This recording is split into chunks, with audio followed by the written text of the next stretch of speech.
தனக்கு வாழ்வு கொடுத்த எஸ்பி பாலசுப்ரமணியத்தையும் என் பாட்டை பாடக்கூடாதுன்னு சொன்னவர் அவர். எஸ்பி பாலசுப்ரமணியம் வீட்டில் தான் அவங்க தங்கியிருந்தாங்க. அது சினிமா சான்ஸை வந்து எல்லாத்துக்கும் வாங்கி கொடுக்குறதுல எஸ்பி பாலசுப்ரமணியம் அவங்க உள்ளே வந்ததுக்கு எஸ்பி பாலசுப்ரமணியம் ஒரு பெரிய காரணம். அவரையே பாடக்கூடாதுன்னு சொன்னவராச்சு அவர். அப்படிப்பட்ட ஆளுக்கிட்ட நீங்கள் போகும்போது நீங்கள் அந்த பர்மிஷன் வந்து கையில் எழுதி வாங்கியிருக்கணும். வாங்கினா ஒரு காப்பிரைட் கேட்கத்தான் செய்வார்.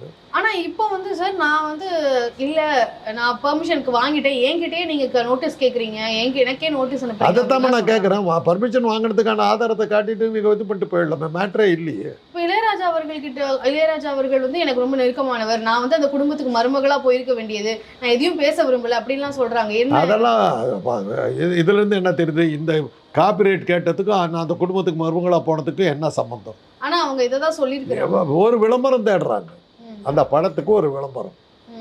இளையராஜா கேஸ் போட்ட மாதிரியும் அது ஒரு இஷ்யூ ஆன மாதிரியும் உடனே நீங்கள்லாம் வந்துட்டீங்க, கேட்டுட்டு வந்துட்டீங்க. இப்போ அந்த படத்து பேரையும் சொல்லிட்டீங்க. அது ஒரு இலவச விளம்பரம்.